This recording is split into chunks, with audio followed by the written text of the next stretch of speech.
Muy bien, qué bueno volver otra vez a estudiar este libro en el periodo número 3, Éxodo, el libro Un panorama de la Biblia. Durante este tiempo de estudio vamos a ver qué es lo que contienen los libros de Éxodo, Levítico, Números y Deuteronomio. Es decir, en un enunciado o de forma sintética, ¿qué es lo que estos libros enseñan? En segundo lugar, hablaremos también sobre el recorrido que el pueblo de Israel hizo desde que salió desde Egipto hasta la tierra prometida. ¿Cuáles lugares son los más importantes y qué acontecimientos ocurrieron allí? Luego hablaremos sobre Moisés y su llamado, la respuesta que Moisés dio a Dios. Y por último, abordaremos el tema de las plagas. ¿Cuántas plagas fueron? ¿Cuáles fueron las plagas? ¿Y qué sentido tenían las plagas en relación con la idolatría de los egipcios? Y sin más preámbulo, vamos para allá. El símbolo que están observando ahorita en la pantalla es el que corresponde al tercer periodo y se llama Éxodo. Durante el tiempo que Israel estuvo en cautividad, tuvieron que ser ayudados por Dios, y este periodo simboliza en mucho las luchas que un creyente tiene cuando sale del mundo y se libera del poder del pecado. Durante el tiempo que duró la cautividad, las 12 tribus de Israel mantuvieron su cultura teocrática. Además, se distinguieron de los egipcios, aprendieron algunas habilidades muy importantes que posteriormente las usarían para la travesía en el desierto. Desgraciadamente, o bien a voluntad de Dios, las cosas cambiaron, y cuando José murió también vino otro faraón, y este faraón desconoció a la nación de Israel y más bien la miró como un potencial enemigo. Pensó que en algún momento este pueblo que había crecido enormemente ahora podría ser un enemigo o aliarse con sus enemigos y hacerles la guerra. Por lo tanto, decidió poner mano dura en contra de ellos y someterlos bajo esclavitud y un rigor de trabajo muy pesado. Es muy interesante también que usted pueda conocer en forma de síntesis, o podemos decir a través de un enunciado, qué es lo que contienen los libros Éxodo, Números, Levítico y Deuteronomio. Bien, pues el libro de Éxodos y el libro de Números presentan el tiempo de la opresión y la salida del pueblo de Israel hacia la tierra de Canaán. Ahora bien, el libro de Levítico y Deuteronomio también cubren esta parte de la historia, pero desde otras perspectivas. El libro de Levítico trata principalmente sobre las leyes prescritas por Dios, dictadas por Dios al final del periodo del Éxodo. Y el libro de Deuteronomio, que en su nombre significa repetición de la ley, pues Moisés da lecciones espirituales al pueblo de Israel y hace una repetición de la ley. Bien, el asunto se va poniendo más interesante. Le voy a invitar que mire este mapa que está indicado aquí en la pantalla. Allí encontrará algunos lugares conocidos como el río Nilo, el Mar Rojo, el Mar Mediterráneo, el río Jordán, pero también hay unos puntos señalados, punto 1, 2, 3, 4 y 5. Su trabajo es consultar en el Internet los mapas del antiguo tiempo de las naciones y localizar Esión Geber, Cades Bernea, Moab, Monte Sinaí y Ramesés. Coloque el nombre de estos lugares que le acabo de decir en los puntos que le correspondan. Luego, intente trazar la ruta posible que los israelitas tomaron para llegar a tierra prometida. Bien, quiero mencionarle que en cada uno de estos lugares hubo eventos muy importantes. Cito algunos: llamamiento de Moisés, plagas y la Pascua sucedieron en el lugar número 1 y está descrito en Éxodo del 1 al 13. La división del Mar Rojo y la jornada sucedieron del lugar 1 al lugar 2. Está escrito en Éxodo capítulo 14 al 18. La ley, el tabernáculo, las ceremonias sucedieron en el lugar número 2. ¿Ya sabe usted cuál es? El famoso monte. Bien, esto está en Éxodo capítulo 19 hasta el capítulo 40. También lo relata el libro de Levítico, ya que está el Levítico señala justamente lo que sucedió allí. Números capítulo 1 hasta el capítulo número 10. Espías en la tierra. Esto sucedió del punto 2 al punto número 3 y está escrito en Números del 11 al 14. Los años en el desierto, los cuales fueron 38, sucedieron entre los puntos 3, 4 y 5.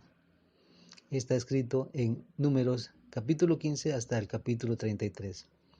Y el último discurso y muerte de Moisés sucedió en el punto número 5 y usted lo encuentra en el libro de Deuteronomio.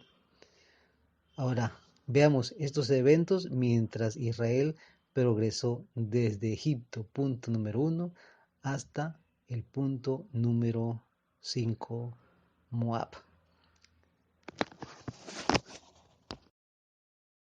En cuanto al tema de Moisés, durante este oscuro periodo del tiempo, Faraón hizo que los bebés, recuerden que a ellos les preocupaba mucho el crecimiento del pueblo de Israel, entonces tenían que detener este crecimiento, como eliminando, matando a los bebés varones que nacieran. El plan era matarlos, echarlos al río, de tal manera que ellos no siguieran creciendo. Sin embargo, la mamá de Moisés, de nombre Jocabet, decidió salvar la vida de su hijo. Fue escondido por su madre, fue puesto en una pequeña cunita y deslizado en las aguas del Nilo. La persona que lo tomó fue la hija de Faraón. Ella le salvó la vida, lo llevó al palacio y finalmente lo adoptó, y el niño creció en ese lugar, precisamente amamantado por su nodriza, quien fue su propia madre.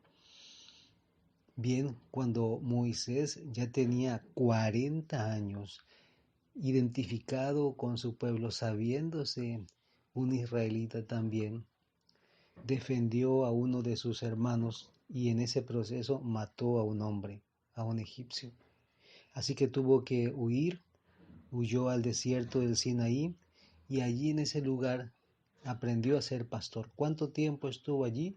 40 años. Así que una de las preguntas que les hice en el cuestionario era a qué edad Moisés fue llamado por Dios. La respuesta es 80 años. Sí, a esa edad fue llamado para liberar a su pueblo. Pero, ¿cómo respondió Moisés cuando Dios le habló y le mandaba esto de que liberara a su pueblo? La respuesta puede usted buscarla en Éxodo capítulo 4, versículos del 1 al 10. Moisés dio una excusa. Dijo: no me creerán que el Señor Dios se me ha aparecido. Y la otra excusa, porque él no quería ir, era que no sabía hablar muy bien, que era tardo para el habla, era torpe en el habla.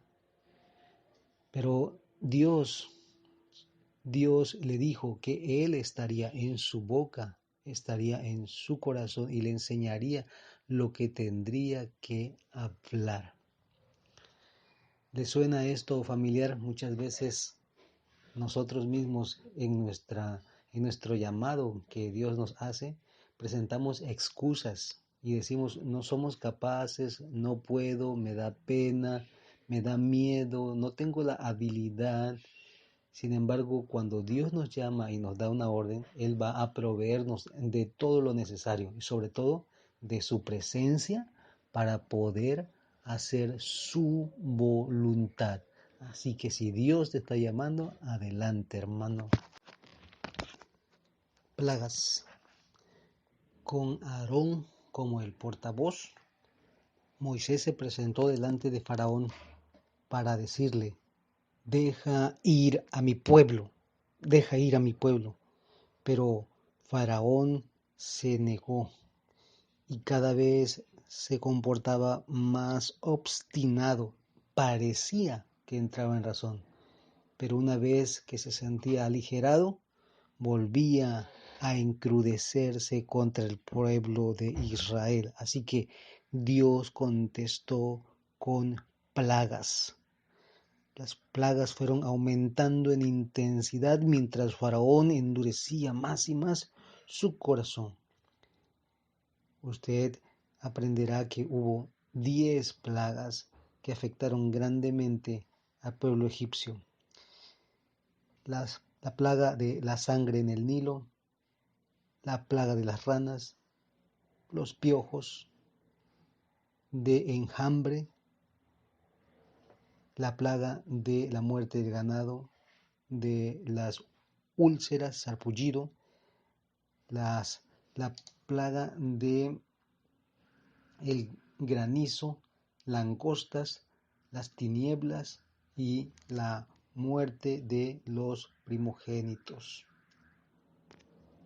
Estas fueron las plagas que afectaron. Oiga, estas plagas llevaban un mensaje también a las deidades egipcias. Los egipcios adoraban a muchos dioses y los tenían identificados, muchos de ellos con figuras de animales. Ejemplo, Num era el dios del Nilo. Este era un hombre con cabeza de carnero. ¿Recuerdan qué fue lo que hizo Faraón con los niños?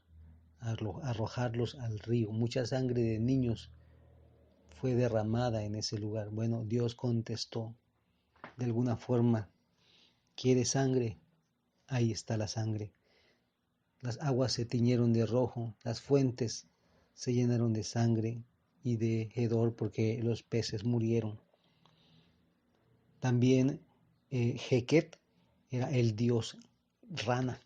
Era una mujer, más bien, era una mujer con cabeza de rana. Era la diosa de los nacimientos y vaya que fue retada, ya que en ese lugar del Nilo el nacimiento de las ranas se fue exponencial y drástico, no podía ser controlada. Oiga, recuerde esto, en Egipto, si una persona aplastaba una rana, podría ser condenada a muerte. Era un tremendo error aplastar una rana. Ahora piense la cantidad de ranas que había en las casas, en las calles, de tal manera que no se podía dar un paso. Fueron obligados ellos mismos a contradecir sus leyes y a desechar las ranas y a ponerlas en pilas apestosas de cadáveres de ranas. El dios Geb, el dios de la abundancia de la tierra, vino la plaga de los piojos y los piojos salían de la tierra. Ahora, este Dios no les estaba produciendo grandes cosechas, sino les estaba produciendo piojos. Aparentemente, estos dioses tenían cierto control. Realmente Dios les estaba demostrando que Él era el que tenía el control sobre todas las cosas. Él quería ser conocido como el Eterno. Hemos concluido finalmente la lección número 3 en su primer parte. Dejamos los siguientes temas para la próxima semana. Por favor, estudie su libro, responda los cuestionarios y nos vemos pronto para poder seguir adelante en este maravilloso panorama de la Biblia.